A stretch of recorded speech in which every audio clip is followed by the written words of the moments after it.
ಎಲ್ರಿಗೂ ನಮಸ್ಕಾರ. ಇವತ್ತು ನಾವು ಒಂದು ತಮಿಳ್ ಸಿನಿಮಾ ಬಗ್ಗೆ ಮಾತಾಡೋಣ. ಅದು ರೀಸೆಂಟಾಗಿ ಏಪ್ರಿಲ್ 30ನೇ ತಾರೀಕಿಗೆ ರಿಲೀಸ್ ಆಗಿದೆ.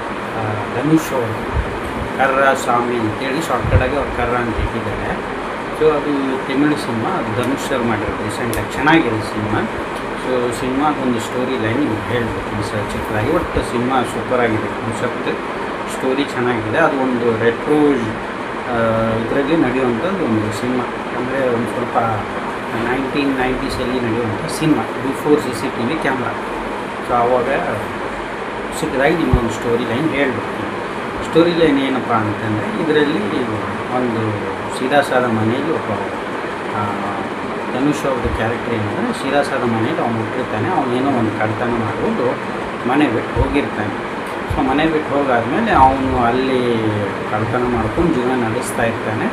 ಸೊ ಒಂದಿನ ಏನಾಗುತ್ತೆ, ಅವನೇನೋ ಒಂದು ಕಳ್ತನಲ್ಲಿ ಸಿಗಾಕೊಂಡು ನನ್ನನ್ನು ಅವನು ಒಬ್ಬಳನ್ನ ಲವ್ ಮಾಡ್ತಾ ಇರ್ತಾನೆ. ಅವಳಿಗೆ ಹೇಳ್ತಾನೆ, ನಾನು ಕಳ್ತನ ಮಾಡ್ತಿದ್ದೆ. ಅವಳಿಲ್ಲ, ಇದೆಲ್ಲ ಮಾಡೋದು ತಪ್ಪು, ಸೊ ನಾವು ಸುಧಾರಿಸೋಣ ಇದ್ಮೇಲೆ ಅಂದ್ಬಿಟ್ಟು ಅವನೇನು ಮಾಡ್ತಾನೆ, ಸೊ ಅದನ್ನೆಲ್ಲ ಬಿಟ್ಬಿಟ್ಟು ಒಂದು ಹೋಟ್ಲಲ್ಲಿ ಕೆಲಸ ಮಾಡೋಕ್ಕೆ ಸ್ಟಾರ್ಟ್ ಮಾಡ್ತಾರೆ. ಸೊ ಅಲ್ಲಿ ಏನಾಗುತ್ತೆ, ಅವ್ರಿಗೆ ಅಲ್ಲಿ ಕೊಡೋ ಸಂಬಳ ಸಾಕಾಗಲ್ಲ ಅಂದ ತಕ್ಷಣ ಏನಾಗುತ್ತೆ, ಸೊ ನಾವೇ ಒಂದು ಸ್ವಂತ ಹೋಟ್ಲ್ ಸ್ಟಾರ್ಟ್ ಮಾಡೋಣ ಅಂದ್ಕೊಂಡು ಅವನು ಪ್ಲ್ಯಾನ್ ಮಾಡ್ತಾನೆ. ಈಗ ಸ್ವಂತ ಹೋಟ್ಲ್ ಪ್ಲ್ಯಾನ್ ಮಾಡಬೇಕಂದ್ರೆ ದುಡ್ಡು ಬೇಕು. ಸೊ ಅವಾಗ ಏನು ಮಾಡ್ತಾನೆ, ಬ್ಯಾಂಕಿಗೆ ಹೋಗ್ತಾನೆ. ಬ್ಯಾಂಕಲ್ಲಿ ಕೇಳ್ತಾರೆ. ಸೊ ಬ್ಯಾಂಕಲ್ಲಿ ಏನಂತ ಕೇಳ್ತಾರೆ, ನೀವು ಶ್ಯೂರಿಟಿಗೆ ಏನಾದ್ರು ಕೊಟ್ಟರೆ, ಅಂದರೆ ಮನೆ ಪತ್ರನೋ ಇಲ್ಲ ಜಮೀನು ಪತ್ರನೋ ಏನಾದ್ರು ಕೊಟ್ಟರೆ ಸೊ ನಿಮಗೆ ನಾವು ಸಾಲ ಕೊಡ್ತೀವಿ ಅಂತ ಹೇಳ್ತಾರೆ. ಸೊ ಬಟ್ ಅವನ ಹತ್ರ ಇದಕ್ಕೆ ಆ ಪ್ರೆಸೆಂಟ್ ಸಿಚುವೇಷನ್ಗೆ ಅವನ ಹತ್ರ ಏನಿಲ್ಲ. ಸೊ ಅದಕ್ಕೆ ಅವನು ಏನು ಮಾಡ್ತಾನೆ, ಅವನದು ಈಗ ಅವ್ರ ಅಪ್ಪ ಅಮ್ಮನೆಲ್ಲ ಬಿಟ್ಟು ಬಂದಿರ್ತಾನಲ್ಲ, ಅವನು ಅಲ್ಲಿ ಹಳ್ಳಿಯಲ್ಲಿ ಅವನು ಜಮೀನಿರುತ್ತೆ. ಸೊ ಅಲ್ಲಿ ಅದೊಂದು 8 ಎಕರೆ ಜಮೀನು ಇರುತ್ತೆ. ಆ 8 ಎಕರೆ ಜಮೀನನ್ನ ಅಡ ಇಟ್ಬಿಟ್ಟು ತೊಗೊಳೋಣ ಸಾಲ ಮಾಡ್ಬಿಟ್ಟು ಅವನೇನು ಮಾಡೋದು, ತುಂಬ ದಿನಗಳ ನಂತರ ಅವನ ಮನೆಗೆ ವಾಪಸ್ ಹೋಗ್ತಾನೆ. ಸೊ ಅಲ್ಲಿ ಅವರಪ್ಪ ತುಂಬ ದಿನಗಳ ನಂತರ ಮಗ ಊರಿಗೆ ಬಂದಿದ್ದು ನೋಡ್ಬಿಟ್ಟು ತುಂಬ ಖುಷಿ ಪಟ್ಟಾದಮೇಲೆ ಅವನು ಯಾವ ತಂದೆಗಾದರೂ ಖುಷಿನೇ ಇಲ್ಲ. ತುಂಬ ದಿನ ಆದಮೇಲೆ ಮಗ ಮನೆಗೆ ಬಂದರೆ ತಾಯಿಗಾದರೂ ಖುಷಿ, ತಂದೆಗಾದರೂ ಖುಷಿ. ಸೊ ನನ್ನ ಮಗ ಒಟ್ಟಾಗಿ ವಾಪಸ್ ಬಂದ ಮನೆಗೆ ಅಂತ ಖುಷಿ ಆಗ್ತಾರೆ. ಸೊ ಇವನು ಆಮೇಲೆ ಏನು ಮಾಡ್ತಾನೆ, ಸೊ ಆ ಜಮೀನನ್ನ ಅಡ ಇಡೋದಕ್ಕೆ ಎಲ್ಲ ಪ್ಲ್ಯಾನ್ ಮಾಡ್ತಾ ಇರ್ತಾನೆ. ಆವಾಗ ಇವನಿಗೆ ಗೊತ್ತಾಗುತ್ತೆ, ನಮ್ಮಪ್ಪ ಆಲ್ರೆಡಿ ಜಮೀನನ್ನ ಅಡ ಇಟ್ಬಿಟ್ಟು ಒಂದು ಟ್ರ್ಯಾಕ್ಟರ್ನ ತೊಗೊಂಡಿದ್ದಾನೆ. ಟ್ರ್ಯಾಕ್ಟ್ರ್ ಉಳ್ಳಕ್ಕೆ ಟ್ರ್ಯಾಕ್ಟ್ರ್ ಬೇಕಲ್ಲ, ಸೊ ಅದಕ್ಕೆ ಅವ್ರು ಟ್ರ್ಯಾಕ್ಟರ್ ತೊಗೊಂಡಿರ್ತಾರೆ. ಬಟ್ ಆ ಟ್ರ್ಯಾಕ್ಟ್ರು ಅವ್ರಿಗೆ ಅವಶ್ಯಕತೆ ಇರಲ್ಲ. ಅದನ್ನು ಏನು ಮಾಡ್ಬಿಟ್ಟಿರ್ತಾನೆ, ಈ ಬ್ಯಾಂಕ್ ಅವ್ರು ಇದ್ದಾರಲ್ಲ, ಸೊ ಬ್ರೇನ್ ವಾಶ್ ಮಾಡಿಬಿಟ್ಟು ಹಿಂಗೆ ನಿಮಗೆ ಕಡಿಮೆ ಬಡ್ಡಿಯಲ್ಲಿ ನಾವು ನಿಮಗೆ ಲೋನ್ ಕೊಡ್ತೀವಿ. ಸೊ ನೀವೇನು ತಲೆ ಕೆಡಿಸ್ಕೋಬೇಡಿ, ಶ್ಯೂರಿಟಿಗೆ ಒಂದು ನಮ್ಮ ಗ್ಯಾರಂಟಿಗೋಸ್ಕರ ನಿಮ್ಮ ಜಮೀನಿನ ಪತ್ರ ಅಡ ನಿಂತ್ಕೊಂಡು ನಿಮ್ಮ ದುಡ್ಡನ್ನ ತಗೊಳ್ಳಿ ಹೇಳ್ಬಿಟ್ಟು ಅವ್ರಿಗೇನು ಮಾಡಬೇಕು, ಸಾಲ ಮಾಡೋಕ್ಕೆ ಹಚ್ತಾನೆ. ಸೊ ಬ್ಯಾಂಕ್ದು ಗೊತ್ತಲ್ಲ, ಈಗ ಒಂದು ಯಾವ್ದಾದ್ರು ಒಂದು ಲೋನ್ ಪ್ರೊಸೆಸ್ ಹಾಕಬೇಕಂದ್ರೆ, ಸೊ ಅದಕ್ಕೆ ಪ್ರೊಸೆಸಿಂಗ್ ಚಾರ್ಜು, ಆ ಚಾರ್ಜು ಈ ಚಾರ್ಜು ಅಂತ 108 ಚಾರ್ಜಸ್ ಇರುತ್ತೆ. ಆಮೇಲೆ ಬಾಂಡ್ ಪೇಪರ್ ಮೇಲೆ ಸಿಗ್ನೇಚರ್ ತೊಗೋಬೇಕಾದ್ರೆ ಒಂದು 100 ಪೇಜಿಂದು ಒಂದು ಬಾಂಡ್ ಪೇಪರ್ ಕೊಡ್ತಾರೆ. ಅದಕ್ಕೆ ಯಾರಿಗೂ ಓದುವಷ್ಟು ತಾಳ್ಮೆ ಇರಲ್ಲ. ಟರ್ಮ್ಸ್ ಆ್ಯಂಡ್ ಕಂಡೀಷನ್ ಒಂದು ದೊಡ್ಡ ಲಿಸ್ಟ್ ಕೊಡ್ತಾರೆ, ಎಲ್ಲರಿಗೂ ಗೊತ್ತಿರುತ್ತೆ. EMI ತೊಗೊಂಡವ್ರು ಗೊತ್ತಿರುತ್ತೆ, ಲೋನ್ ತೊಗೊಂಡವ್ರು ಗೊತ್ತಿರುತ್ತೆ. ಇಷ್ಟು ಒಂದು 30-40 ಪೇಜ್ ಇರುತ್ತೆ. ಚಿಕ್ಕದಾಗಿ ಬರೆದಿರ್ತಾರೆ. ಕಡಿಮೆ ಅಂದರೂ ಓದೋಕ್ಕೆ ಒಂದು ವಾರ ಬೇಕಾಗುತ್ತೆ. ಅಷ್ಟು ಚಿಕ್ಕದಾಗಿ ಒಂದು ದೊಡ್ಡದು ಒಂದು 100 ಪೇಜಿಂದು ಒಂದು ಟರ್ಮ್ಸ್ ಆ್ಯಂಡ್ ಕಂಡೀಷನ್ ಒಂದು ಬುಕ್ಕ ಕೊಡ್ತಾನೆ ಪರಮಾತ್ಮ, ಓದ್ಬಿಟ್ಟು ಸಿಗ್ನೇಚರ್ ಮಾಡಿ ಅಂತ. ಅದು ಅಲ್ಲೇ ಕುಂತ್ಕೊಂಡೆ 5 ನಿಮಿಷದಲ್ಲಿ ಓದ್ಬಿಟ್ಟು ಅವ್ನು ಸಿಗ್ನೇಚರ್ ಮಾಡೋದಂತೆ. ಸೊ ಆ ಥರ ಸಿಚುವೇಷನ್ನು ಅವ್ರು ಬ್ಯಾಂಕ್ ಕ್ರಿಯೇಟ್ ಮಾಡ್ತಾರೆ. ಆ ಟರ್ಮ್ಸ್ ಆ್ಯಂಡ್ ಕಂಡೀಷನಲ್ಲಿ ಏನಿರ್ತವೆ, ಪ್ರೊಸೆಸಿಂಗ್ ಚಾರ್ಜ್ ಇರ್ತವೆ, ನೀವು ಇನ್ಸ್ಟೆಂಟಾಗಿ ಕ್ಲೋಸ್ ಮಾಡೋಂಗಿಲ್ಲ. ಸೊ ಇನ್ಸ್ಟೆಂಟಾಗಿ ಕ್ಲೋಸ್ ಮಾಡಬೇಕಂದ್ರೆ ಇಷ್ಟು ಪ್ರೊಸೆಸಿಂಗ್ ಚಾರ್ಜ್ ಇರುತ್ತೆ. 1000 ಫಾರ್ಮಾಲಿಟೀಸ್ ಎಲ್ಲ ಅವ್ರಿಗೆ ಅನುಕೂಲ ಆಗುವಂಗೆ ಅವ್ರು ಮಾಡ್ಕೊಂಡು ಇಟ್ಕೊಂಡಿರ್ತಾರೆ. ಸೊ ಅಂಥ ಒಂದು ಕಾರ್ಪೊರೇಟ್ ಚಕ್ರವ್ಯೂಹದಲ್ಲಿ ಈ ಸೀದಾ ಸಾದ ಅಗ್ರಿಕಲ್ಚರ್ ಮಾಡೋ ಮನುಷ್ಯನಿಗೆ ಇವ್ರು ಸಿಗಾಕ್ಬಿಡ್ತಾರೆ. ಅವ್ನು ಒಬ್ಬಂಗೆ ಅಲ್ಲ, ಆ ಊರಲ್ಲಿ ಇರೋರು ಎಲ್ಲರೂ ಭಾಳ ಜನಕ್ಕೆ ಸಿಗಾಕ್ಬಿಡ್ತಾರೆ ಅದೇ ಥರ. ಸೊ ಸಿಗಾಕಿದಾಗ ಏನಾಗುತ್ತೆ, ಅವನು ಧನುಷ್ ಅಡ ಇಟ್ಬಿಟ್ಟು ಸಾಲ ತೊಗೊಂಡು ಹೋಟ್ಲ್ ಬಿಸ್ನೆಸ್ ಸ್ಟಾರ್ಟ್ ಮಾಡೋಣ ಅಂತ ಹೋಗಿರ್ತಾನೆ. ಬಟ್ ಆದರೆ ಆಲ್ರೆಡಿ ಅವರು ಬ್ಯಾಂಕವರು ಅವರಪ್ಪನಿಗೆ ಟ್ರ್ಯಾಕ್ಟರ್ ಕೊಡೋ ನೆಪದಲ್ಲಿ ಆಲ್ರೆಡಿ ಅಡ ಇಟ್ಕೊಂಡ್ಬಿಟ್ಟಿರ್ತಾರೆ. ಸೊ ಹಾಗಾಗಿ ಅವ್ನಿಗೇನಾಗುತ್ತೆ, ಸೊ ತೊಂದರೆ ಆದಾಗ ಮತ್ತೆ ಅವನೇನು ಮಾಡ್ತಾನೆ, ಮಾರೋಣ ಅಂತ ಏನೇನೋ ಐಡಿಯಾ ಮಾಡ್ತಾನೆ. ಅಷ್ಟೊತ್ತಿಗೆ ಅವರಪ್ಪನಿಗೆ ಒಂದು ಸ್ವಲ್ಪ ಮನಸ್ತಾಪ ಆಗಿಬಿಟ್ಟು ಅವರಪ್ಪ ಸತ್ತೋಗ್ಬಿಡ್ತಾನೆ. ಸತ್ತೋಗಾದ್ಮೇಲೆ ಮತ್ತು ಈಗ ಅವನಿಗೆ ಫೀಲಿಂಗ್ ಇರುತ್ತೆ, ಅವ್ರ ಅಪ್ಪ ಅಮ್ಮನ ಬಗ್ಗೆ ಫೀಲಿಂಗ್ ಇರುತ್ತೆ. ನಾನು ತಪ್ಪು ಒಬ್ಬರು ನನ್ನ ಮನೆಗೆ ಇರೋದು ನಾನು ಒಳ್ಳೇದಂತ ಅವನ ಮನಸ್ಸಿಗೆ ಇರುತ್ತೆ. ಬಟ್ ಆದರೆ ಏನು ಮಾಡೋದು, ಈ ಥರ ಆಗೋಗ್ಬಿಟ್ಟಿರ್ತಾರೆ ಲೈಫಲ್ಲಿ. ಒಂದು ಒಳಗಡೆ ಇರೋ ಈಗೋ ಬಿಡಬೇಕು ಮನುಷ್ಯನಿಗೆ. ಸೊ ಹಾಗಾಗಿ ಅವನು ಒಪ್ಕೊತಿರಲ್ಲ. ಸೊ ವಾಪಸ್ ನಾನು ಯಾಕೆ ಅವ್ರು ತೊಂದರೆ ಮಾಡೋದು ಅಂದ್ಕೊಂಡು ಅವ್ನು ಬರೋಕ್ಕೆ ಇಷ್ಟಪಡ್ತಿರಲ್ಲ. ಹೋಗೋಣ, ಹೆಂಗಾರು ಆ ಕಡೆನೇ ಹೋಗ್ಬಿಟ್ಟಿದ್ದೀನಿ, ಹೆಂಗಾರು ನನ್ನ ಅವ್ರು ನೆನಪಾರು ಇದ್ದಾರೆ, ಅವ್ರು ಸುಪ್ಪಾಗಿರಲಿ, ಯಾಕೆ ಸುಮ್ಮನೆ ಮತ್ತು ನಾನು ಅವ್ರ ಜೀವನದಲ್ಲಿ ಬರೋಣ ಅಂದ್ಕೊಂಡು ಹಂಗೆ ಮನಸ್ಸನ್ನು ಅಂದ್ಕೊಂಡು ಇರ್ತಾನೆ. ಬಟ್ ಅದು ಹೋಗ್ತಾ ಎಲ್ಲ ಅಪ್ಪ ತೀರ್ಕೊಂಡಾದ್ಮೇಲೆ ಎಲ್ಲ ಚೇಂಜ್ ಆಗುತ್ತೆ. ಸೊ ನಿಧಾನಕ್ಕೆ ಆಮೇಲೆ ಒಂದು ಬ್ಯಾಂಕಿಗೆ ಹೋಗ್ತಾನೆ. ಸೊ ಬ್ಯಾಂಕಿಗೆ ಹೋದ್ಮೇಲೆ ಅವ್ನಿಗೆ ಹೇಳ್ತಾರೆ, ನೋಡಿ ಈ ಥರ ಪ್ರೊಸೆಸಿಂಗ್ ಫೀಸ್ ಹಿಂಗೆಲ್ಲ ಇದೆ, 2 ಲಕ್ಷ 3 ಲಕ್ಷ ಲೋನ್ ತೊಗೊಂಡಿರ್ತಾನೆ, ಅದಕ್ಕೆ 4.5 ಲಕ್ಷ ನೀವು ಮಾಡ್ತಾರೆ ಅವರು, ಬಡ್ಡಿ ಎಲ್ಲ ಸೇರಿಬಿಟ್ಟು. ಸೊ ಅದಕ್ಕೆ ಇವನೇನು ಮಾಡ್ತಾನೆ, ಅವರಪ್ಪ ಸತ್ತು ಹೋಗ್ಬಿಟ್ಟಿರ್ತಾನಲ್ಲ. ಸೊ ಸತ್ತು ಹೋಗಾದ್ಮೇಲೆ ಅದಕ್ಕೆ ನಾವೇನು ಮಾಡೋಕ್ಕಾಗಲ್ಲ, ನೀವು ಕಟ್ಟದೆ ನೀವು ಕಟ್ಬಿಟ್ಟು ನೀವು ಜಮೀನು ಪತ್ರ ತೊಗೊಂಡೋಗಿ ಅಂತಾನೆ. ಇವನು ಅದೇ ಸೈಡಿಗೋಸ್ಕರ ಧನುಷ್ ಏನು ಮಾಡ್ತಾನೆ, ಸೊ ಇವರು ನಮ್ಮನ್ನು ಇವನ್ನೆಲ್ಲ ತೊಂದರೆ ಮಾಡಿದ್ದಾರೆ, ಸೊ ಇವರೆಲ್ಲ ಈ ಥರ ಟ್ರ್ಯಾಪ್ ಮಾಡಿದ್ದಾರೆ ನಾವು ಅಂದ್ಕೊಂಡ್ಬಿಟ್ಟು ಅವ್ರ ಬ್ಯಾಂಕ್ ಹೆಂಗಾದ್ರು ಕಳ್ತನ ಮಾಡಿಬಿಟ್ಟು ಜೀವನ ನಡೆಸ್ತಾ ಇರ್ತಾನೆ ಸಿಟಿಯಲ್ಲಿ. ಇನ್ನೇನು ಮಾಡ್ತಾನೆ, ಬ್ಯಾಂಕ್ನ ಕೊಳ್ಳೆ ಹೊಡೆಯೋದಕ್ಕೆ ಒಂದಿನ ಪ್ಲ್ಯಾನ್ ಮಾಡ್ತಾನೆ. ಸೊ ಅದೇ ರೀತಿಯಾಗಿ ಒಂದಿನ ಕೊಳ್ಳೆ ಹೊಡೆಯೋಕ್ಕೆ ಟ್ರೈ ಮಾಡ್ತಾನೆ. ಬಟ್ ಇವನಲ್ಲಿ ಬ್ಯಾಂಕಲ್ಲಿ ಇರೋ ನ್ಯೂ ಟೆಕ್ನಾಲಜಿ ಲಾಕರ್ ಬಗ್ಗೆ ಗೊತ್ತಿರಲ್ಲ. ಈಗ ಯಾಕಂದ್ರೆ ರೆಟ್ರೋ ಜಮಾನ ಬಿಫೋರ್ ಸಿಟಿ ಕ್ಯಾಮ್ರಾ, ಅವಾಗ ಕಾಲಿಂಗ್ ಬೆಲ್ಸ್ ಅಂತ ಇದು ಮಾತ್ರ ಅಲರ್ಟ್ ಮಾತ್ರ ಅವಾಗಿರೋದು. CCTV ಕ್ಯಾಮ್ರಾ ಯಾವುದೂ ಇರ್ತಾ ಇರಲಿಲ್ಲ ಅದ್ರ ಜಮಾನದಲ್ಲಿ ನಡೆದಿರುವಂಥ ಘಟನೆ. ಸ್ಮಾಲಾಗಿ ಒಂದು ತೆಗೆದಿದ್ದಾನೆ, ತೋರಿಸಿದ್ದಾನೆ. ಸೊ ಅದೇನಾಗುತ್ತೆ, ಒಳ್ಳೆ ಹೊಡ್ಯಕ್ಕಂತ ಹೋಗ್ತಾನೆ, ಅಲ್ಲಿ ನ್ಯೂ ಟೆಕ್ನಾಲಜಿ ಲಾಕರ್ ಇರುತ್ತೆ. ಸೊ ಬಟ್ ಅವ್ನು ಫಸ್ಟ್ ಅಟೆಂಪ್ಟಲ್ಲಿ ಏನಾಗುತ್ತೆ, ಅವ್ನ ಕೈಲಿ ಪಾಸಿಬಲೇ ಆಗಲ್ಲ ಕಳ್ತನ ಮಾಡೋದು. ಸೊ ಅದಕ್ಕೆ ಅವ್ನು ಏನು ಮಾಡ್ತಾನೆ, ನಾವು ಸರಿಯಾಗಿ ಪ್ರಿಪ್ರೇಷನ್ ಮಾಡಿಲ್ಲ ಅಂತಂದು ಸೋಲೊಪ್ಕೊಂಡು ಬಂದ್ಬಿಡ್ತಾನೆ.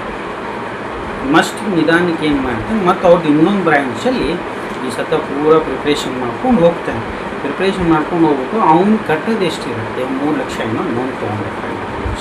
ಅವ್ನಿಗೆ ಗೊತ್ತಿರಲ್ಲ ಇವ್ರು 4.5 ಲಕ್ಷ ಮಾಡಿರ್ತಾರೆ ಬಡ್ಡಿ ಅಂತ. ಆಮೇಲೆ ಅವ್ನಿಗೆ ಗೊತ್ತಾಗುತ್ತೆ. ಇವನು ಇಲ್ಲಿ ಏನು ಮಾಡ್ತಾನೆ, ಕಳ್ತನ ಮಾಡೋದಕ್ಕೆ ಹೋದಲ್ಲಿ ದುಡ್ಡು ಇರುತ್ತೆ, ಬಟ್ ಅವ್ನು ತೊಗೊಂಡು 3 ಲಕ್ಷ. ಯಾಕಂದರೆ ಅವ್ನು ಬ್ಯಾಂಕ್ ಅವ್ರು ಮೋಸ ಮಾಡಿದ್ರೆ ಅವ್ರ ದುಡ್ಡಿಂದ ಅವ್ರು ಕೂಡ ಅಂದ್ಕೊಂಡ್ಬಿಟ್ಟು ಪ್ಲ್ಯಾನ್ ಮಾಡ್ಕೊಂಡಿರ್ತಾನೆ.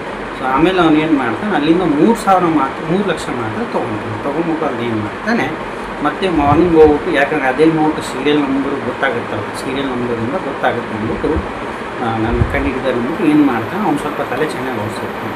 ಏನು ಮಾಡ್ತಾನೆ, ಒಂದು ದೊಡ್ಡ ಶಾಪಿಗೆ ಎಲ್ಲ ಶಾಪಿಗೆ ಹೋಗ್ಬಿಟ್ಟು ಅಲ್ಲಿ ಇರೋ ಹಳೇ ನೋಟ್ನ ತೊಗೊಂಡು ಅದೇ ಕರೆನ್ಸಿಯಲ್ಲಿ ಅದೇ ವ್ಯಾಲ್ಯೂವಲ್ಲಿ ಈ ಹೊಸ ನೋಟ್ ಕರೆನ್ಸಿನ ಅಲ್ಲಿಟ್ಟು ಕೊಡ್ತಾನೆ.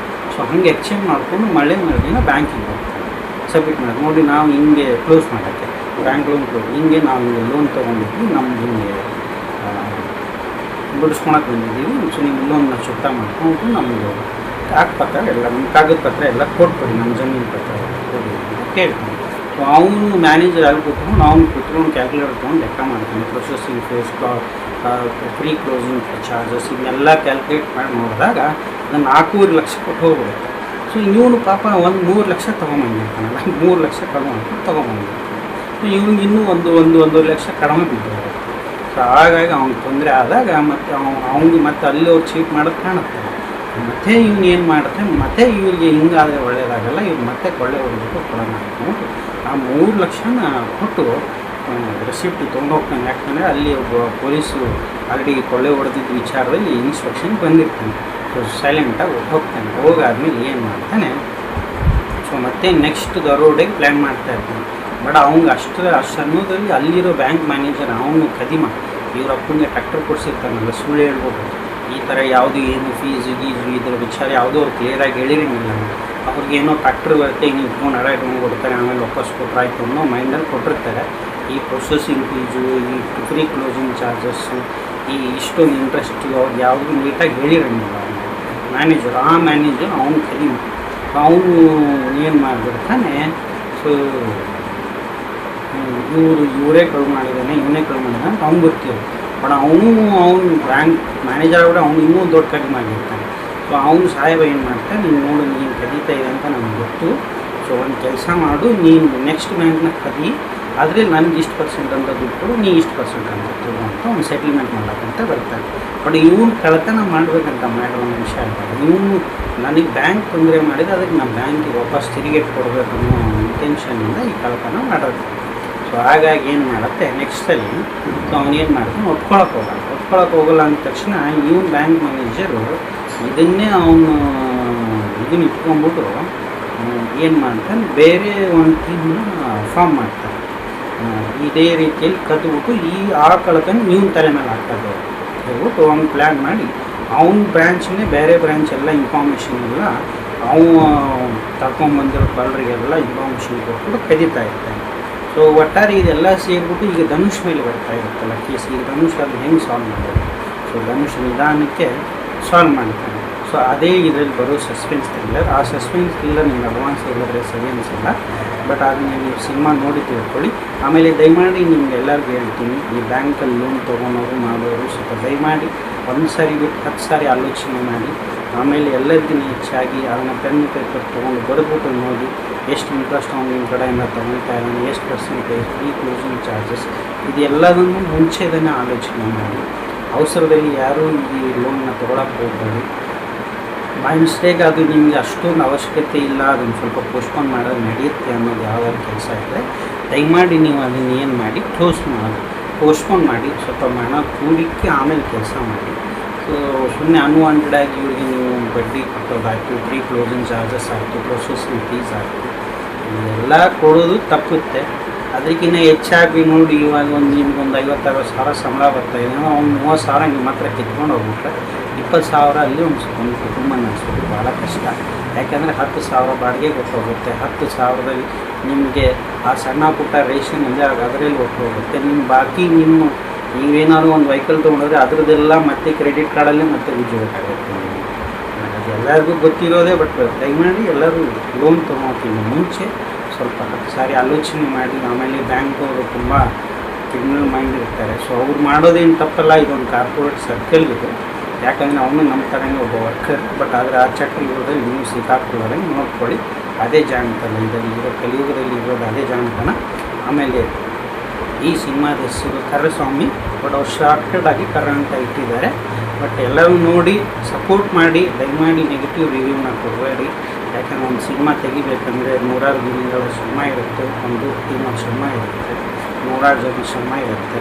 ಅವನು ಈ ಸಿನಿಮಾಲಿ ಯಾವುದೇ ರೀತಿಯಾದ ಇದನ್ನು ತೋರಿಸಿಲ್ಲ. ಆಮೇಲೆ ಇದನ್ನು ಇನ್ನೊಂದು ಹೇಳ್ತೀನಿ, ಯಾರಾದರೂ ತಲೆಯಲ್ಲಿ ಈ ಆ್ಯಕ್ಷನ್ನು, ಕಾಮಿಡಿ, ಆಮೇಲೆ ಒಂದು ರೊಮ್ಯಾನ್ಸ್, ಕಿಸ್ಸಿಂಗ್ ಮೈಂಡಲ್ಲಿ ಇಟ್ಕೊಂಡು ಬಂದ್ಬಿಟ್ಟು ಈ ಸಿನಿಮಾ ನೋಡಿಬಿಟ್ಟು ನೆಗೆಟಿವ್ ರಿವ್ಯೂ ಕೊಡೋಕ್ಕೆ ಹೋಗ್ಬಿಡಿ. ಇದೊಂದು ಸೋಷಿಯಲ್ ಎಕ್ಸ್ಪೆರಿಮೆಂಟ್ ಸಿನಿಮಾ. ಸೊ ತುಂಬ ಚೆನ್ನಾಗಿದೆ, ಎಲ್ಲರೂ ಸಪೋರ್ಟ್ ಮಾಡಿ. ಈ ಥರ ಸಿನಿಮಾಗೆ ಸಪೋರ್ಟ್ ಮಾಡಿದ್ರೇ ಇನ್ನೊಂದು ಈ ಥರ ಸಿನಿಮಾ, ಸೋಷಿಯಲ್ ಎಕ್ಸ್ಪೆರಿಮೆಂಟ್ ಸಿನಿಮಾ ಬರೋದಕ್ಕೆ ಹೆಲ್ಪ್ ಆಗುತ್ತೆ. ಇಲ್ಲ ಅಂತಂದರೆ ಇದನ್ನು ನೀವೇ ನಿಮ್ಮ ಕೈಯಾರೆ ಇಲ್ಲ ನಿಮ್ಮ ಕಾಲಾರೆ ನೀವೇ ತೋದಂಗೆ ಒಂದು ಒಳ್ಳೆ ಟ್ಯಾಲೆಂಟೆಡ್ ಡೈರೆಕ್ಟ್ರಿಗೆ ಒಂದು ಒಳ್ಳೆ ಸಿನಿಮಾಗೆ ನೀವೇ ಸ್ಮ್ಯಾಶ್ ಮಾಡಬೇಕು.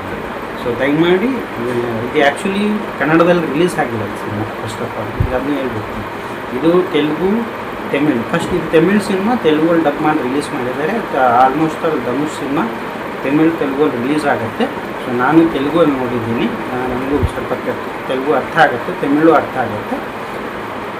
ಸೊ ಹಾಗಾಗಿ ದಯಮಾಡಿ ಎಲ್ಲ ಲ್ಯಾಂಗ್ವೇಜ್ನೂ ಕಲ್ತ್ಕೊಳ್ಳಿ, ಎಲ್ಲ ಲ್ಯಾಂಗ್ವೇಜ್ ಅದೇ ಇದರಲ್ಲಿ ನೋಡೋದಕ್ಕೆ ಇಷ್ಟಪಡಿ. ಸೊ ಈ ಥರ ಸಿನಿಮಾ ಎಲ್ಲ ಲ್ಯಾಂಗ್ವೇಜಲ್ಲೂ ಬರಲಿ ಅಂತ ನಾನು ಆಶಿಸ್ತೀನಿ. ಹೃದಯಪೂರ್ವಕ ಧನ್ಯವಾದಗಳು. ಈ ಸಿನಿಮಾಗಳನ್ನು ಸಪೋರ್ಟ್ ಮಾಡಿ, ದಯಮಾಡಿ ನೆಗೆಟಿವ್ ರಿವ್ಯೂವನ್ನು ಅಪ್ಪಿಸ್ಬೋದು. ಧನ್ಯವಾದಗಳು. ಬಾಯ್ ಬಾಯ್.